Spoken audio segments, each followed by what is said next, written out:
Hello friends, आपका स्वागत है स्कॉलर एलाइट में। जो लोग ये वीडियो पहली बार देख रहे हैं तो उनसे रिक्वेस्ट है कि आप हमारे चैनल को सब्सक्राइब कर लीजिए ताकि जो भी वीडियोस मैं अपलोड करूंगा आपको नोटिफिकेशन के माध्यम से पता चलता रहे। चलिए स्टार्ट करते हैं। दोस्तों, आज के वीडियो में हम देखेंगे करंट अफेयर्स, जो कि दिसंबर के सेकेंड वीक का होगा। फर्स्ट वीक का मैं अपलोड कर चुका हूं तो आप उसको देखिए, और दूसरा भाग ये है आप लोगों के सामने आज, इसको भी देखिए। तो जैसा कि आप लोगों की डिमांड थी कि करंट्स के वीकली मैं वीडियो डालूं, तो यहाँ पर करंट के मैं वीकली आपको एमसीक्यूज बता रहा हूँ जो कि सभी एग्जामों के लिए इंपॉर्टेंट हो, चाहे वो एमपीपीएससी हो या छत्तीसगढ़ पीएससी हो या कोई भी एग्जाम, एसएससी, रेलवे, बैंक, जो भी आप एग्जाम दे रहे हैं तो उसमें करंट अफेयर्स आजकल हमेशा पूछा जा रहा है। तो ये करंट अफेयर्स से रिलेटेड टॉपिक है, तो ये जो बहुत ही अच्छा है और आप लोगों को याद रहेगा। तो कुछ क्वेश्चंस मैंने कवर किए हैं, 30 से 35 जो सेकेंड वीक के मोस्ट आईएमपी क्वेश्चन है उनको यहाँ पर मैं एक्सप्लेन करूंगा। तो चलिए स्टार्ट करते हैं। सबसे पहला क्वेश्चन है हमारे पास आज का कि अंतरराष्ट्रीय नागर विमानन दिवस प्रतिवर्ष आयोजित किया जाता है, कब किया जाता है? अंतरराष्ट्रीय बात की जा रही है, इंटरनेशनल की बात की जा रही है। तो ये कब बनाया जाता है? ऑप्शन है हमारे पास 7 दिसंबर, फिर है 8 दिसंबर, 6 दिसंबर या 9 दिसंबर। तो ये बनाया जाता है आपका 7 दिसंबर को, और 7 दिसंबर को जो बनाया जाता है उसकी थोड़ी सी डिटेल देखते हैं क्या है। अंतरराष्ट्रीय नागर विमान दिवस सामाजिक और आर्थिक विकास के लिए विमानन, विशेषकर अंतरराष्ट्रीय हवाई यात्रा के महत्व को पहचान प्रदान करता है। ठीक है, ये क्या करता है? अंतरराष्ट्रीय हवाई जो यात्रा होती है उसको पहचान प्रदान करता है। संयुक्त राष्ट्र महासभा ने वर्ष 1996 में 7 दिसंबर को अंतरराष्ट्रीय नागर विमान दिवस के रूप में मनाया जाना प्रस्तावित किया था। हमें ध्यान देना चाहिए कि 7 दिसंबर 1994 को अंतरराष्ट्रीय नागरिक उड्डयन संगठन की 50वीं वर्षगांठ पर संयुक्त राष्ट्र महासभा द्वारा अंतरराष्ट्रीय नागर विमान दिवस को आयोजित किया गया था। देखिए, 96 में 7 दिसंबर को अंतरराष्ट्रीय नागर विमान दिवस के रूप में मनाया जाना प्रस्तावित किया था, लेकिन यहाँ पे क्या हुआ कि 7 दिसंबर 1994 को अंतरराष्ट्रीय नागरिक उड्डयन संगठन की 50वीं वर्षगांठ पर संयुक्त राष्ट्र महासभा द्वारा अंतरराष्ट्रीय नागर विमान दिवस को यहाँ पर आयोजित किया गया था। तो पहले ही इसको जो है आयोजित कर दिया गया था। बात करते हैं अगले क्वेश्चन की। तो नेक्स्ट क्वेश्चन है हमारे पास कि वह अधिनियम जिसके अंतर्गत केंद्रीय पर्यावरण मंत्रालय ने एनजीटी अध्यक्ष को असाधारण परिस्थितियों में एकल सदस्यीय बेंच गठन करने की अनुमति दी है, यानी कि किसके द्वारा दी गई? तो ये जो दी गई है ये है आपका राष्ट्रीय ग्रीन ट्रिब्यूनल, यानी कि आचरण और प्रक्रिया नियम 2011। 6 दिसंबर 2017 को केंद्रीय पर्यावरण मंत्रालय ने एनजीटी, राष्ट्रीय ग्रीन ट्रिब्यूनल के अध्यक्ष को असाधारण परिस्थितियों में एकल सदस्यीय बेंच का गठन करने की अनुमति दी है। इस क्रम में राष्ट्रीय ग्रीन ट्रिब्यूनल नियम 2011 में संशोधन किया गया है, और हमें ध्यान देना चाहिए कि एनजीटी के नियमों के मुताबिक पीठ में कम से कम एक सदस्य और एक विशेषज्ञ के रूप में 2 सदस्य शामिल होने आवश्यक होने चाहिए। तो ये जो है यहाँ पर राष्ट्रीय ग्रीन ट्रिब्यूनल 2011 के उसमें संशोधन किया गया है, तो ये आपको याद रखना है। ये मोस्ट आईएमपी क्वेश्चन है, क्योंकि जो राष्ट्रीय ग्रीन ट्रिब्यूनल है इससे रिलेटेड क्वेश्चन है, पर्यावरण से रिलेटेड क्वेश्चन है। तो ये जो फॉरेस्ट विभाग, जैसे एमपीपीएससी में अगर फॉरेस्ट वाले जो बच्चे दे रहे होंगे, फॉरेस्ट का भी पेपर दे रहे होंगे, तो उसमें ये करंट में आने की संभावनाएं बढ़ जाती हैं। बात करते हैं अगले क्वेश्चन की कि वह देश जिन्होंने गल्फ कोऑपरेशन काउंसिल, ठीक है, जीसीसी, ठीक, गल्फ कोऑपरेशन काउंसिल से अलग नए आर्थिक साझेदारी समूह का गठन किया है, वह कौन सा है? यहाँ पर ऑप्शन है हमारे पास संयुक्त अरब अमीरात और कुवैत, संयुक्त अरब अमीरात और सऊदी अरब, बहरीन और कुवैत, और ओमान और कतर। तो इसका आंसर हो जाएगा बी, संयुक्त अरब अमीरात और सऊदी अरब। तो इसमें क्या है डिटेल हमारे पास कि 5 दिसंबर 2017 को संयुक्त अरब अमीरात और सऊदी अरब ने गल्फ कोऑपरेशन काउंसिल जीसीसी से अलग होकर संयुक्त सहकारिता समिति नामित नई आर्थिक और साझेदारी समूह का गठन किया है। जीसीसी अरब प्रायद्वीप में 6 देशों Kuwait, Oman, Bahrain, Qatar, Saudi Arabia और संयुक्त अरब अमीरात के एक राजनीतिक और आर्थिक गठबंधन है। Kuwait, Oman, Bahrain, Qatar, Saudi Arabia और संयुक्त अमीरात हैं, जिसमें हमें ध्यान देना चाहिए कि जीसीसी के सदस्य देश कतर पर आतंकवाद समर्थन और धन देने का आरोप लगा रहा है। कतर पर क्या ये लोग आरोप लगा रहे हैं, जितने ये GCC जो है आपका, इसमें जो 6 आपके हैं 6 देश, तो ये जो है कतर पे आरोप लगा रहे हैं कि आतंकवाद समर्थन और आप उनको धन दे रहे हैं कतर को, तो ये उन पे आरोप लगाया जा रहा है। चलिए बात करते हैं अगले क्वेश्चन की कि वह सुपरसोनिक सतह से एयर मिसाइल, ठीक है सैम, सतर से आपका एयर मिसाइल जिसने स्वदेशी रेडियो फ्रिक्वेंसी खोजक से UAV मैंसी को सफलतापूर्वक भेज दिया है, वह कौन सा है? त्रिशूल, आकाश, पृथ्वी या बराक? तो इसका आंसर है आपका आकाश। 6 दिसंबर 2017 को उड़ीसा स्थित चांदीपुर लॉन्च कॉम्प्लेक्स 3 से सफलतापूर्वक भूतल से वायु में मिसाइल जो होता है, यानी कि जमीन से आपका आकाश में जो बाण किया जाएगा, इसलिए आकाश नाम किया गया, उसका परीक्षण किया गया। परीक्षण के दौरान आकाश मिसाइल ने स्वदेशी रेडियो फ्रिक्वेंसी खोज से को सफलतापूर्वक जो है यहाँ पर इसको भेज दिया है। हमें ध्यान देना चाहिए कि यह स्वदेशी रेडियो फ्रिक्वेंसी खोजक के साथ विकसित प्रथम सुपरसोनिक सतह से एयर मिसाइल है, यानी कि जो है रडार वगैरह को, रेडियो फ्रिक्वेंसी को यहाँ पर वो भेज रहा है, रडार में वो नहीं आया है। इस तरीके से यह चीज यहाँ पर की गई है, तो बस आपको नाम याद रखना है आकाश। अंतरराष्ट्रीय सौर गठबंधन का मुख्यालय स्थित है गुरुग्राम, पेरिस, बीजिंग, ये जगह था। देखिए गुरुग्राम, ये गुड़गांव का नया नाम कर दिया गया है गुरुग्राम। ये KBC में भी ये क्वेश्चन पूछा गया था, ठीक, याद रखिएगा। तो इसका आंसर है गुरुग्राम। गुरुग्राम में क्या किया गया है कि 30 नवंबर 2015 को संयुक्त राष्ट्र महासचिव बान की मून और फ्रांसीसी राष्ट्रपति हॉलैंड की उपस्थिति में पेरिस जलवायु सम्मेलन के दौरान प्रधानमंत्री नरेंद्र मोदी ने अंतरराष्ट्रीय सौर गठबंधन की स्थापना की, जिसका मुख्यालय वर्तमान में गुरुग्राम, हरियाणा में स्थित है। इस गठबंधन का, ठीक है, इस गठबंधन का मुख्य उद्देश्य 100 गीगावाट सौर ऊर्जा उत्पादन लक्ष्य प्राप्त करना है। और हमें ध्यान देना चाहिए कि 6 दिसंबर 2017 को पश्चिम अफ्रीकी देश गिनी अंतरराष्ट्रीय सौर गठबंधन संस्था लेने वाला 15वां देश बन गया है। तो इसमें से ये इंपॉर्टेंट है कि 15वां देश कौन बना है। तो 15वां देश जो बना है वो बना है आपका गिनी। आपको गिनी याद रखना है कि गिनी जो है इसका 15वां देश बना है, जिसने अभी लेटेस्ट में 2017 में ऐड हुआ है। अगले क्वेश्चन की तरफ बढ़ते हैं। नेक्स्ट क्वेश्चन हमारे पास, वह राज्य जो प्रति व्यक्ति शराब खपत के अनुसार देश का प्रथम राज्य है, तो वो है आपका आंध्र प्रदेश है फर्स्ट नंबर पर। सेकंड नंबर पे आपका केरल है। तो आंध्र प्रदेश फर्स्ट नंबर पे है, जो जहां पर प्रति व्यक्ति शराब बहुत ज्यादा खपत होती है। यहाँ पे प्रति व्यक्ति आई थिंक 34 लीटर, और केरल में भी शायद 10 लीटर के आसपास प्रति व्यक्ति शराब खपत का आंकड़ा है। देखते हैं डिटेल क्या दिया हुआ है। आंध्र प्रदेश प्रति व्यक्ति खपत के अनुसार देश का प्रथम राज्य है, जहां पर प्रति व्यक्ति 34.5 लीटर शराब की खपत की जाती है। इसके उपरांत केरल प्रति व्यक्ति शराब खपत में दूसरे स्थान पे यहाँ पर 10.2 लीटर रखता है। केरल को शराब व्यापार से 40,000 करोड़ रुपए का राजस्व प्राप्त होता है, जो उसके वार्षिक राजस्व का चौथा हिस्सा है।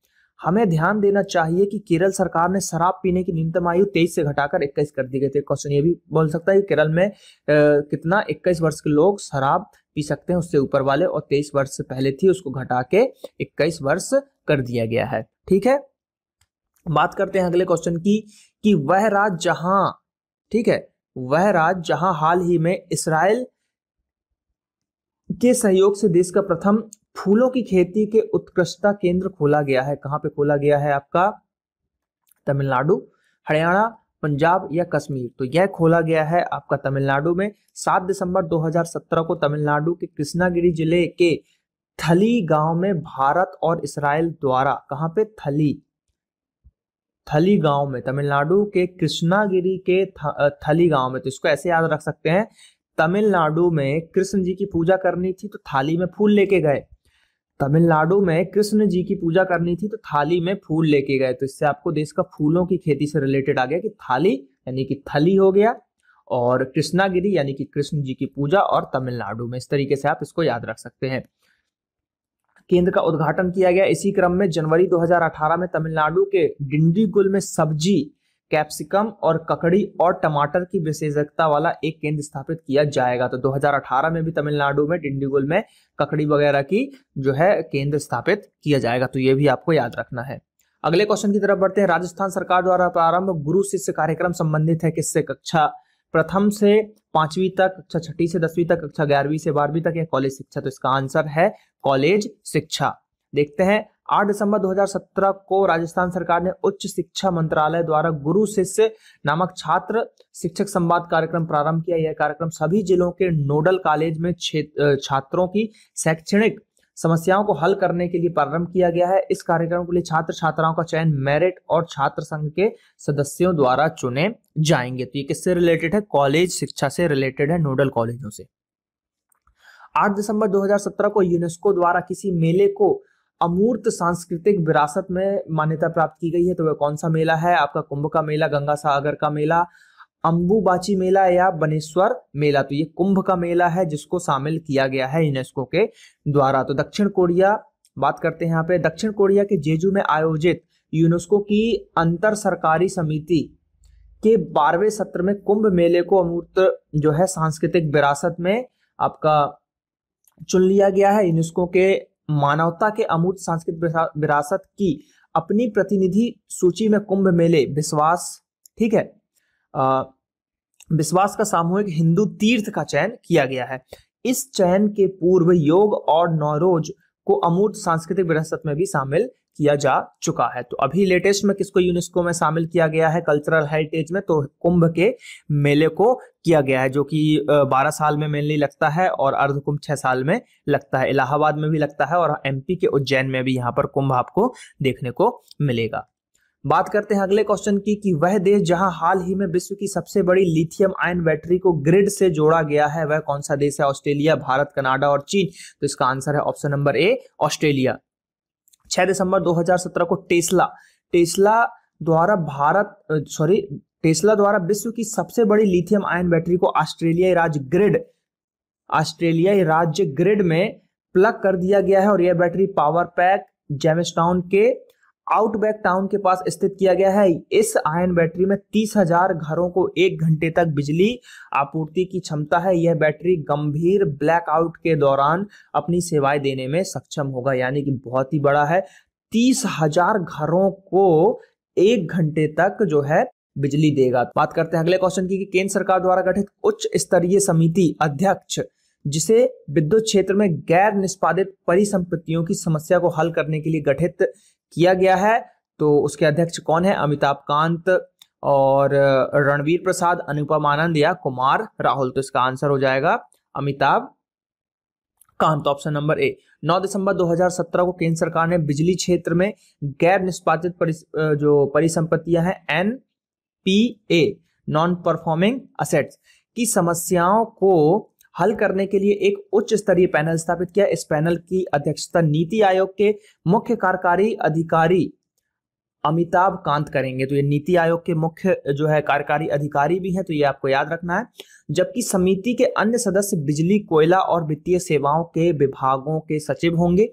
हमें ध्यान देना चाहिए कि वर्तमान समय में भारत में कुल NPA 4.73 खरब रुपए है, ठीक, तो ये याद रहना है आपको। चलिए बात करते हैं अगले क्वेश्चन कि राष्ट्रपति रामनाथ कोविंद द्वारा आंध्र प्रदेश के किस बंदरगाह पर नौसेना समुद्री विमान संग्रहालय का उद्घाटन किया गया है? रामनाथ कोविंद जो हमारे राष्ट्रपति हैं उनके द्वारा आंध्र प्रदेश के किस बंदरगाह पर नौसेना समुद्री विमान संग्रहालय का उद्घाटन किया गया? तो सबसे पहले तो एक चीज याद रखना है कि नौसेना समुद्री जो विमान संग्रहालय है वो आंध्र प्रदेश में किया गया है।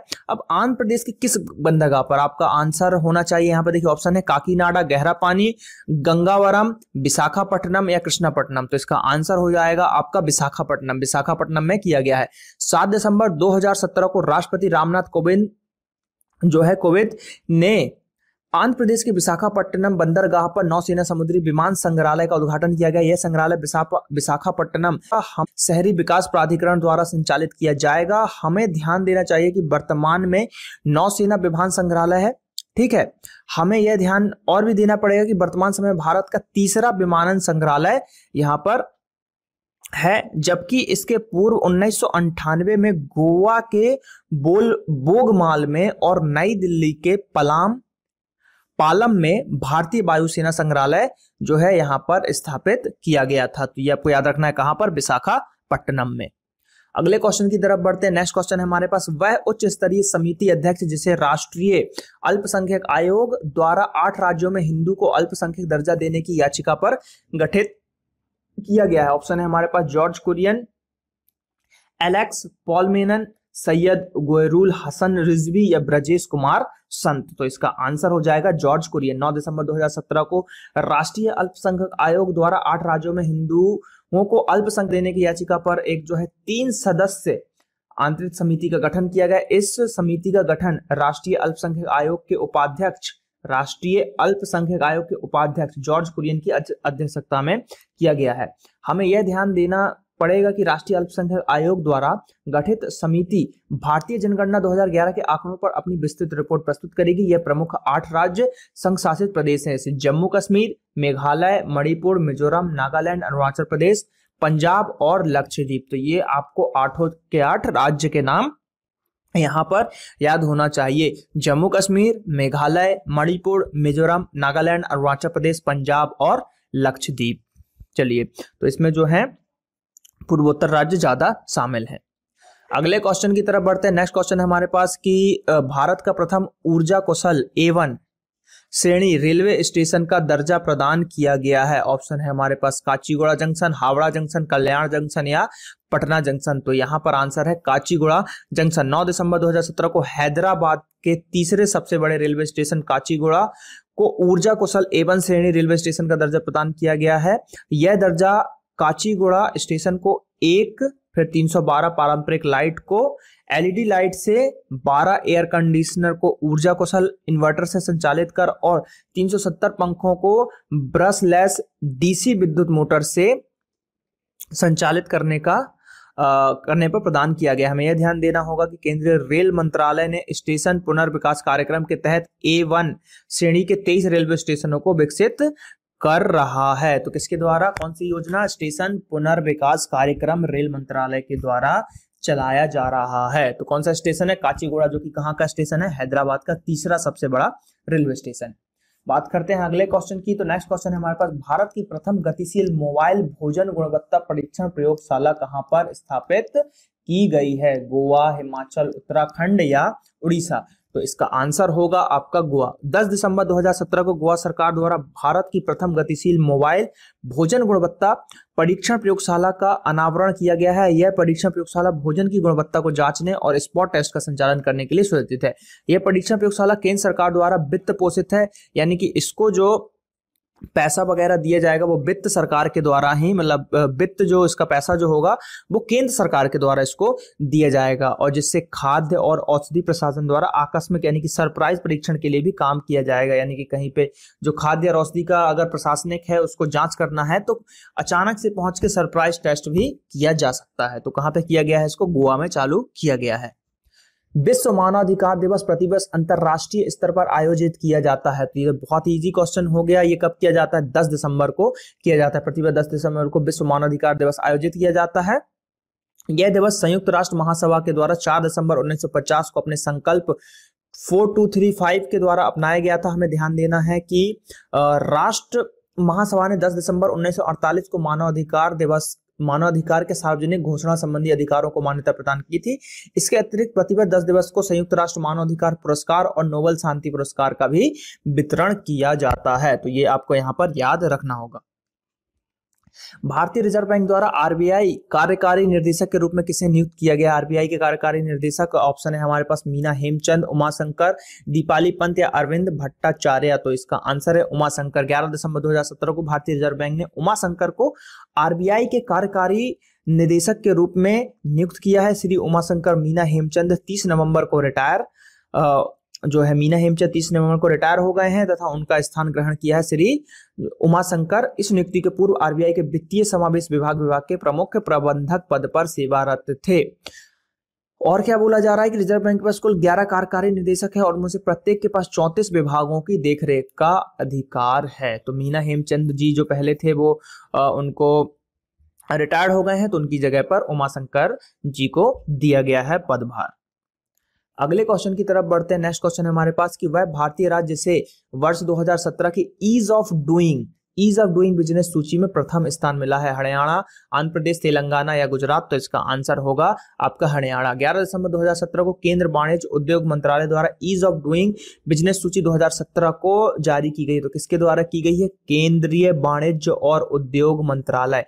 तो क्वेश्चन यहाँ पर यह भी बनता है, ईज ऑफ डूइंग बिजनेस का जो सूची जारी की जाती है वो किस मंत्रालय के द्वारा की जाती है? तो केंद्रीय वाणिज्य और उद्योग मंत्रालय के द्वारा किया जाता है, जिसमें 69% अंकों के साथ हरियाणा शीर्ष स्थान पर रहा, जबकि 2016 में प्रथम तेलंगाना 68.46% के साथ द्वितीय स्थान पर रहा। यह सूची व्यवसायों के संचालन और व्यवसाय के लिए निवेश को आकर्षित करने के लिए भारतीय राज्यों, संघ राज्य क्षेत्रों को के आकर्षण को दर्शाती है। तो यहाँ पर पहला आंसर हो गया आपका जो हरियाणा है फर्स्ट नंबर पर है, और 2016 में तेलंगाना था जो कि इस बार सेकंड स्थान पर रहा। अगले क्वेश्चन की तरफ बढ़ते हैं। तो नेक्स्ट क्वेश्चन है हमारे पास कि भारतीय प्रतिभूति और विनिमय बोर्ड द्वारा किस स्टॉक एक्सचेंज को ऋण प्रतिभूतियों की सूची हेतु स्वीकृति प्रदान की गई है? Kochi stock, OTC exchange, India international exchange या अहमदाबाद स्टॉक? तो इसका आंसर है आपका इंडिया इंटरनेशनल एक्सचेंज। 11 दिसंबर 2017 को भारतीय प्रतिभूति और विनिमय बोर्ड ने इंडिया इंटरनेशनल एक्सचेंज को ऋण प्रतिभूतियों की सूची बनाने और प्रदर्शित करने की स्वीकृति प्रदान कर दी गई है। और क्या किया गया है कि देखिए इंडिया इंटरनेशनल को भारत का प्रथम स्वर्ण विकल्प सुविधा प्रदान करने वाला स्टॉक एक्सचेंज भी यह बन गया है। और जो गुजरात के गांधीनगर में Gujarat international finance taxi city में स्थापित भारत का प्रथम इंटरनेशनल एक्सचेंज है। तो ये चीज आपको याद रखना, कहां पर? गुजरात के गांधीनगर में। वह पूर्वोत्तर राज्य जहां पर 13,000 मैट्रिक टन क्षमता का तरल पदार्थ पेट्रोलियम गैस प्लास्टिक संयंत्र स्थापित किया जा रहा है, तो वो कहां पर किया जा रहा है?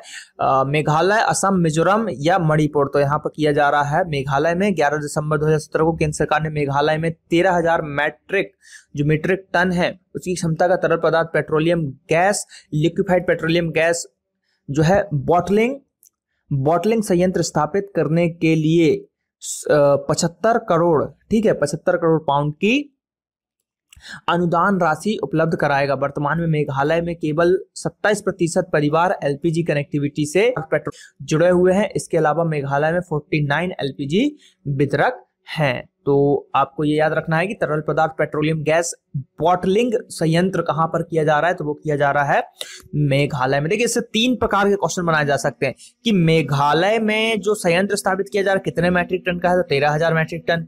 उसके बाद ये कहां पर स्थापित किया जा रहा है? तो मेघालय में किया जा रहा है। और मेघालय में कौन सा संयंत्र लगाया जा रहा है? तरल पदार्थ पेट्रोलियम गैस बॉटलिंग संयंत्र। तो इस तरीके से 3 क्वेश्चन आपको घुमा के बनाए जा सकते हैं। वह देश जहां विश्व के सबसे बड़े अस्थायी सौर परियोजना को प्रारंभ किया जा रहा है, अस्थायी सौर परियोजना, चीन, फ्रांस, इटली, यूनाइटेड अरब अमीरात। तो यह किया जा रहा है चीन में। 11 दिसंबर 2017 को चीन के पूर्वी प्रांत अनहुई में 150 मेगावाट के अस्थायी सौर ऊर्जा संयंत्र की स्थापना की जा रही है। सौर ऊर्जा संयंत्र विश्व का सबसे बड़ा अस्थायी सौर ऊर्जा संयंत्र है।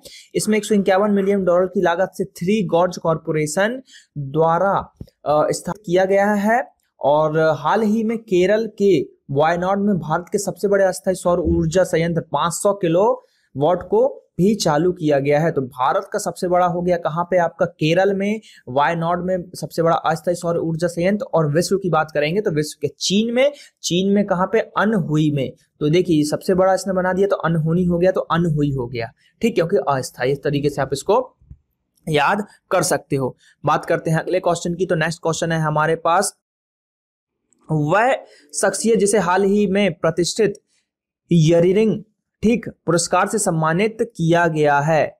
यरीरिंगन पुरस्कार से सम्मानित किया गया है, तो किसको किया गया है? ऑप्शन है ए प्रोफेसर हैं MS स्वामीनाथन को। तो देखते हैं इसके बारे में क्या दिया जा रहा है। 11 दिसंबर 2017 को भारत के उपराष्ट्रपति M वेंकैया नायडू, जो कि भारत के उपराष्ट्रपति हैं, कौन? M वेंकैया नायडू ने प्रोफेसर MS स्वामीनाथन को प्रतिष्ठित यरीरिंगन पुरस्कार से सम्मानित किया है। और जो है स्वामीनाथन जी एक प्रसिद्ध भारतीय अनुवांशिक वैज्ञानिक है, जिन्होंने भारत में उच्च उपज देने वाले गेहूं के विकास और हरित क्रांति में अपनी प्रमुख भूमिका के लिए जाना जाता है उनको, ठीक है। और हमें यह भी ध्यान देना है कि इसके पूर्व स्वामीनाथन जी जो थे उनको 1967 में पद्मश्री, 1972 में भूषण और 1989 में पद्म विभूषण पुरस्कार से भी नवाजा जा चुका है। तो इनको बहुत सारे पुरस्कार मिल चुके हैं, पद्मश्री, पद्म भूषण और पद्म विभूषण तीनों मिल चुके हैं। और ये जो है हमारे हरित क्रांति के जनक माने जाते हैं भारत में, तो ये आपको याद रखना है। बात करते हैं अगले क्वेश्चन की। तो नेक्स्ट क्वेश्चन है हमारे पास की फाइनेंशियल एक्सप्रेस वेस्ट बैंक 2016 में सर्वश्रेष्ठ राष्ट्रीयकृत बैंक का पुरस्कार किसने जीता है? फाइनेंशियल एक्सप्रेस वेस्ट बैंक में 2016 का राष्ट्रीयकृत बैंक पुरस्कार Allahabad bank, state bank of India, bank of Maharashtra या बैंक ऑफ बड़ौदा? इसका आंसर है SBI, state bank of India. तो 11 दिसंबर को 2017 को मुंबई में फाइनेंशियल एक्सप्रेस वेस्ट बैंक 2016 का आयोजन किया गया है और जिसमें स्टेट बैंक ऑफ इंडिया को सर्वश्रेष्ठ राष्ट्र बैंक का पुरस्कार दिया गया है। यह पुरस्कार भारत का सबसे प्रतिष्ठित बैंक पुरस्कार माना जाता है, जिसे फरवरी 1997 में प्रारंभ किया गया था। यह पुरस्कार बैंकों के विकास, मुनाफे, सुदृढ़ता सहित उत्कृष्ट प्रदर्शन के विभिन्न मापदंडों के आधार पर दिया जाता है। तो मेनली SBI को दिया गया है। तो ये आप याद रखें, बैंकिंग में ये क्वेश्चन पूछा जा सकता है। और इस अवार्ड जो ये आपका सर्वश्रेष्ठ पुरस्कार है, इसकी स्थापना कब हुई थी या कब से चालू हुआ था? तो 1997 से यह स्टार्ट किया गया था। और कहाँ पे मिला है? मुंबई में। वह देश जहां हाल ही में विश्व का सबसे बड़ा स्वचालित कंटेनर टर्मिनल खोला गया है, कहाँ पर खोला गया है? संघाई चीन, इस्तांबुल तुर्की, टोक्यो जापान या सियोल दक्षिण कोरिया? तो इसका आंसर है संघाई चीन। 11 दिसंबर 2017 को चीन के संघाई में स्थित, ठीक है, संघाई यंगशान डीप वाटर पोर्ट पर विश्व के सबसे बड़े स्वचालित कंटेनर टर्मिनल का जो है परीक्षण प्रारंभ किया गया है। यह पर 2.23 मिलियन वर्ग मीटर क्षेत्र में फैला हुआ है। यह बंदरगाह पूरी तरह से चालू होने पर 4 मिलियन TEU क्षमता को संभाल सकता है, जिसे धीरे धीरे 6.3 मिलियन तक करने का जो बढ़ा दी गई है और बढ़ा दी जाएगी। और इस सभी उपकरणों को संघाई जेनहुआ हैवी इंडस्ट्रीज कंपनी चीन के जो डिजाइन और निर्मित किया गया है, यानी कि जो मेनली जो कंपनी है संघाई जेनहुआ हैवी इंडस्ट्रीज कंपनी के द्वारा ये सब चीजें बनाई गई है। तो मेनली आपको बस ये याद रखना है कहां पर ये चालू हुआ है। तो संघाई में चालू हुआ है और चीन के अंदर चालू हुआ है।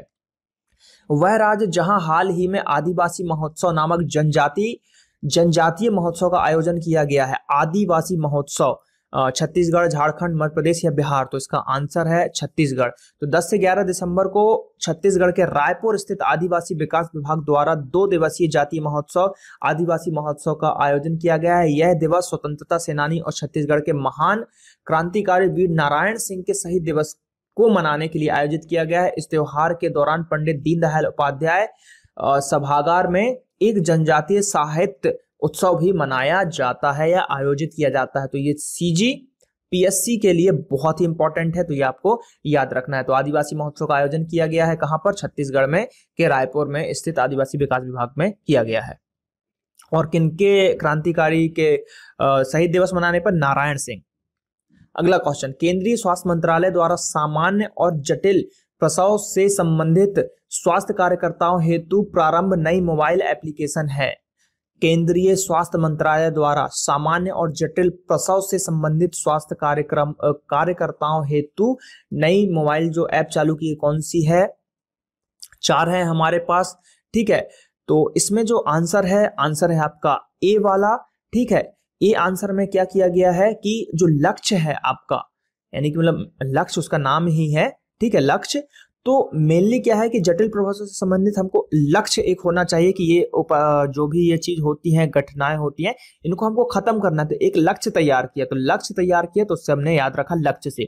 12 दिसंबर को सार्वभौमिक स्वास्थ्य कवरेज यूनिवर्सल हेल्थ कवरेज दिवस के उपलब्ध में, तो एक तो ये क्वेश्चन बन गया कि यूनिवर्सल हेल्थ कवरेज दिवस कब मनाया जाता है? तो 12 दिसंबर को मनाया जाता है। और उसके उपलक्ष्य पर केंद्रीय स्वास्थ्य मंत्रालय को सामान्य और जटिल प्रसवों से संबंधित स्वास्थ्य कार्यकर्ता हेतु एक नई मोबाइल एप्लीकेशन का शुभारंभ किया है, जिसका नाम लक्ष्य रखा गया है। और इसका मुख्य उद्देश्य है मातृत्व ऑपरेशन थिएटर जो होता है आपका, ठीक है, मातृत्व ऑपरेशन थिएटर में गर्भवती मां को प्रदान की जाने वाली सुविधाओं, गुणवत्ताओं के सुधार करना और इससे बच्चे के जन्म से संबंधित अवांछनीय प्रतिकूल परिणामों को रोका जा सकता है। तो ये ऐप जो है आपको याद रखना है लक्ष्य, और किसके द्वारा चालू किया गया? केंद्रीय स्वास्थ्य मंत्रालय द्वारा, ठीक। नेक्स्ट क्वेश्चन, भारत का प्रथम इलेक्ट्रॉनिक जो क्लस्टर है EMC, ठीक, वो स्थापित कहाँ पे किया जाएगा? अहमदाबाद गुजरात, अमरावती आंध्र प्रदेश, पुणे महाराष्ट्र या कोलकाता पश्चिम बंगाल। तो इसका आंसर है आपका अमरावती, जो कि आंध्र प्रदेश में है। इलेक्ट्रॉनिक विनिर्माण क्लस्टर मोबाइल फोन और संबंध उत्पादों के लिए सुविधा केंद्र हेतु कुल 113.27 एकड़ जमीन आवंटित की गई है, जिसे कुल 104 करोड़ रुपए की लागत से विकसित किया जाएगा, जिसमें प्रति वर्ष लगभग 50,000 नौकरियों का सृजन होगा। हमें ध्यान देना चाहिए कि वर्ष 2015 में आंध्र प्रदेश सरकार ने अमरावती में एक विशेष मोबाइल और इलेक्ट्रॉनिक्स विनिर्माण क्लस्टर के निर्माण की घोषणा की थी। फेम इंडिया स्कीम जो है का क्रियान्वयन करने के लिए उत्तरदायी केंद्रीय विभाग कौन सा है? केंद्रीय गृह मंत्रालय, सार्वजनिक उद्यम जो है मंत्रालय, सड़क परिवहन रोजगार मंत्रालय, खाद्य और सार्वजनिक वितरण मंत्रालय। तो फेम इंडिया स्कीम के अंतर्गत जो है आपका सार्वजनिक उद्यम जो मंत्रालय है वो आएगा। केंद्रीय उद्योग और सार्वजनिक उद्यम जो मंत्रालय है उसकी यह योजना है। इसके तहत सरकार हाइब्रिड और इलेक्ट्रिक वाहन खरीदने पर ग्राहकों को मौद्रिक सहायता प्रदान करेगी। यह योजना केंद्रीय बजट 2015-16 में 75 करोड़ रुपए के बजट आवंटन के साथ प्रारंभ की गई थी। हमें यह ध्यान देना है कि 13 दिसंबर 2017 को केंद्रीय उद्योग और सार्वजनिक जो मंत्रालय है आपका उद्यम मंत्रालय में पंजीकृत मूल उपकरण निर्माताओं को विद्युत बस प्रोत्साहन हेतु मंत्रालय के निर्देशों का इंतजार के निर्देशक जो है जारी किए गए। मेरे इलेक्ट्रिक जो वाहन है, इलेक्ट्रिक वाहन और हाइब्रिड वाहन खरीदने के लिए यह नीति चलाई गई है, फेम इंडिया स्कीम। अगला क्वेश्चन देखते हैं। नेक्स्ट क्वेश्चन क्या है हमारे पास कि वह राज्य सरकार जिसने सार्वजनिक स्थानों पर महिलाओं की सुरक्षा हेतु सेफ सिटी सर्विलांस कार्यक्रम का शुरुआत किया है। सेफ सिटी सर्विलांस किसके द्वारा चालू किया गया है? तो बिहार के द्वारा चालू किया गया है। बस आपको इतना याद रखना है। 13 दिसंबर 2017 को बिहार सरकार के द्वारा अपराधों को रोकथाम के लिए जो सेफ सिटी सर्विलांस कार्यक्रम को सहमति मिली है। इस योजना के तहत राज्य और सार्वजनिक स्थानों पर चरणबद्ध तरीके से CCTV कैमरे लगाए जाएंगे। इस योजना को प्रभावशाली रूप से लागू करने के लिए बिहार के गृह विभाग ने 110.68 करोड़ रुपए दिए हैं। तो कहाँ पे? बिहार में। और किसके लिए? महिलाओं की सेफ्टी के लिए। वह शहर जिसे भिखारी मुक्त, ठीक है, बैगर फ्री शहर बनाने के लिए संबंधित राज्य सरकार ने पहल की है, कौन सा है? हैदराबाद, मदुरई, जयपुर या चंडीगढ़? तो इसका आंसर है आपका हैदराबाद। 13 दिसंबर 2017 को तेलंगाना राज्य के जेल विभाग ने हैदराबाद शहर को भिखारी मुक्त शहर बनाने की पहल शुरुआत की है। इस अभियान के तहत जेल विभाग के 2 केंद्रों चालापल्ली जेल और दूसरा चंचलगुड़ा जेल से संचालित किया जाएगा। इन दोनों केंद्रों पर भिखारियों हेतु खाट, गद्दा, टीवी और तकिए की व्यवस्था की जाएगी। वर्तमान समय में विश्व की सबसे बड़ी इलेक्ट्रिक कार शेयरिंग कार्यक्रम का संचालन किया जा रहा है कहां पर? पेरिस, सिंगापुर, लंदन या बैंकॉक? तो इसका आंसर हो जाएगा पेरिस। पेरिस में जो है ऑटोलीव एक इलेक्ट्रॉनिक कार शेयरिंग सेवा है, जिसका उद्घाटन दिसंबर 2011 में पेरिस, फ्रांस में हुआ था। यह योजना के तहत ऑटोलीव कंपनी पेरिस में 1084 इलेक्ट्रिक कार स्टेशन के साथ 5435 चार्जिंग पॉइंट का संचालन कर रही है। 12 दिसंबर 2017 को सिंगापुर में विश्व की दूसरी सबसे बड़ी इलेक्ट्रिक कार शेयरिंग कार्यक्रम का संचालन ब्लू एसजी कंपनी के द्वारा प्रारंभ किया गया। तो सबसे पहली जो हो गई आपकी ऑटोलिव कंपनी जो कि पेरिस की, और दूसरी सबसे बड़ी सिंगापुर की ब्लू एसजी कंपनी के द्वारा संचालित किया जा रहा है। तो ये कहाँ पे है? इलेक्ट्रिक कार शेयरिंग पेरिस में किया गया है अभी हाल ही में। विश्व के एकमात्र अंतरराष्ट्रीय खिलाड़ी जिनके 3 वनडे क्रिकेट में डबल शतक हैं, तो ये तो बताने की जरूरत नहीं है, रोहित शर्मा जी हैं जिन्होंने दोहरा 3 बार शतक मारा है। तो रोहित शर्मा जी जिन्होंने 13 दिसंबर को अंतरराष्ट्रीय खिलाड़ी रोहित शर्मा ने ओडीआई क्रिकेट जो कि श्रीलंका के साथ खेला गया था उसमें उन्होंने लगभग 206 रन के आसपास या 208 रन बनाए थे। तो इस शतक के दौरान रोहित शर्मा एकमात्र ऐसे खिलाड़ी जिन्होंने वनडे में 3 डबल शतक लगाए हैं। इसके साथ ही वह दोहरा शतक बनाने वाले पहले कप्तान हैं और ओडीआई क्रिकेट में तीसरे द्वितीय शतक के लिए पहला बल्लेबाज उनको बनाया गया है। और ऐसे ही एक विराट कोहली है कि उन्होंने एक साल में 10 शतक लगाए हैं। ठीक है, तो ये आपको ये भी याद रखना है। वह देश जिसने हाल ही में बैंकिंग व्यवस्था में बिटकॉइन निपटान प्रणाली पर रोक लगा दी है। तो बैंकिंग व्यवस्था में बिटकॉइन, देखिए बिटकॉइन बहुत ही तेजी से बढ़ा है। अब इसकी कीमत लगभग 6 $6 लाख के पार चली गई है एक बिटकॉइन की। आई थिंक 6 लाख ऐसा कुछ शेयरिंग चल रहा है, 6 लाख के आसपास पहुंच गया है। तो ये बहुत ही तेजी से बिटकॉइन बढ़ा है। एक समय जब ये स्टार्ट हुआ था तो लगभग 50,000 के आसपास इसकी वैल्यू थी। तो ऑप्शन है दक्षिण कोरिया, जापान, ब्राजील या कनाडा। तो इसका आंसर है दक्षिण कोरिया। 14 दिसंबर 2017 को दक्षिण कोरिया ने अपने वित्तीय संस्थानों में वर्चुअल मुद्रा बिटकॉइन निपटान प्रणाली पर रोक लगाने संबंधी आदेश जारी किया। दक्षिण कोरिया सरकार का यह फैसला है कि वैश्विक बिटकॉइन लेन देन में 20% व्यवसाय को प्रभावित करेगा। हमें ध्यान देना चाहिए कि दक्षिण कोरिया सरकार का फैसला बिटकॉइन कीमत की अनिश्चितता के उपरांत लगाया गया है कि मतलब अभी कीमत मान ली 6 लाख है, कल को घट के 5 लाख हो जाए, कुछ ऐसा हो जाए, इस तरीके से जो है दक्षिण कोरिया ने इसको मना कर दिया है। नेक्स्ट क्वेश्चन, भारत का प्रथम राज्य जो अपने नागरिकों को हिंदी में ईमेल आईडी की सुविधा प्रदान करेगा। नागरिकों को हिंदी में ईमेल आईडी, हरियाणा, हिमाचल प्रदेश, राजस्थान या गुजरात। तो इसका आंसर होगा राजस्थान। 14 दिसंबर 2017 को राजस्थान कैबिनेट ने अपने नागरिकों को हिंदी में ईमेल आईडी की सुविधा प्रदान करने की घोषणा की है। इस योजना के तहत राजस्थान के नागरिकों को name@rajasthan.भारत उदाहरण वसुंधरा@rajasthan.भारत देवनागरी स्क्रिप्ट में पेश की जाएगी। राजस्थान के सभी सरकारी कर्मियों को जल्दी हिंदी में एक ईमेल आईडी प्रदान की जाएगी। तो हिंदी में ईमेल आईडी आप अपना बना सकते हैं। राजस्थान सरकार ने यह जो सुविधा है प्रदान की है। अगले क्वेश्चन की तरफ बढ़ते हैं। नेक्स्ट क्वेश्चन है हमारे पास, वह राज्य सरकार जिसने आपातकाल के दौरान हिरासत में रहे लोगों को लोकतंत्र के लड़ाकू का दर्जा प्रदान करने की घोषणा की है। तो राजस्थान, हरियाणा, बिहार या उत्तर प्रदेश। तो इसका आंसर है आपका राजस्थान। 14 दिसंबर 2017 को राजस्थान कैबिनेट ने आपातकाल अवधि के दौरान MIA बंदियों को, ठीक है, लोकतंत्र के लिए लड़ाकों का दर्जा प्रदान करने की घोषणा की। यह फैसला 1975 से 77 आपातकाल अवधि के दौरान आंतरिक सुरक्षा अधिनियम और भारतीय रक्षा अधिनियम के तहत हिरासत में रहे लोगों को सम्मान देने के लिए किया जाएगा। और इस फैसले के उपरांत सम्मानित नागरिकों को 12,000 जो है आपका उसको मासिक पेंशन और 1200 मासिक भत्ता भी इस तरीके से प्रदान किया जाएगा। तो ये जो है एक बड़ा फैसला लिया गया है, जो कि किसके द्वारा लिया गया है, राज्य सरकार के द्वारा लिया गया है। तो यहाँ पर जो है ये क्वेश्चंस आपके समाप्त होते हैं। तो क्वेश्चंस करंट अफेयर्स के समाप्त हुए। सेकंड वीक के करंट अफेयर्स थे जो मुझे कुछ मिले हैं, और जल्द ही जैसे ही थर्ड वीक के करंट अफेयर्स मेरे द्वारा तैयार कर लिए जाएंगे तो आपको मैं थर्ड वीक का करंट अफेयर्स भी दिसंबर का प्रोवाइड कराऊंगा। तो ऐसे वीकली करंट अफेयर्स मैं यहाँ पे लाऊंगा, और हम लोग एक डिटेल मंथली करंट अफेयर्स पे भी सोच रहे हैं कि डिटेल में समझाने का, अगर उस पर सक्सेस मिलती है हमारी टीम के द्वारा तो उसको भी जल्द से जल्द चालू किया जाएगा। तो वीडियोस को देखते रहिए, सब्सक्राइब करिए हमारे चैनल को, फेसबुक पेज को लाइक कीजिए, और ये जो हमारा वेबसाइट है इसको भी विजिट कीजिए। इस पे भी आप करंट अफेयर्स वगैरह देख सकते हैं। फेसबुक ग्रुप को ज्वाइन कर लीजिए, इंस्टाग्राम पे फॉलो कीजिए, ट्विटर पे भी आप इसको फॉलो कर सकते हैं। तो आप चैनल को सब्सक्राइब ज्यादा से ज्यादा कीजिए, और मिलते हैं हम अगले वीडियो में। जय हिंद, जय भारत, धन्यवाद।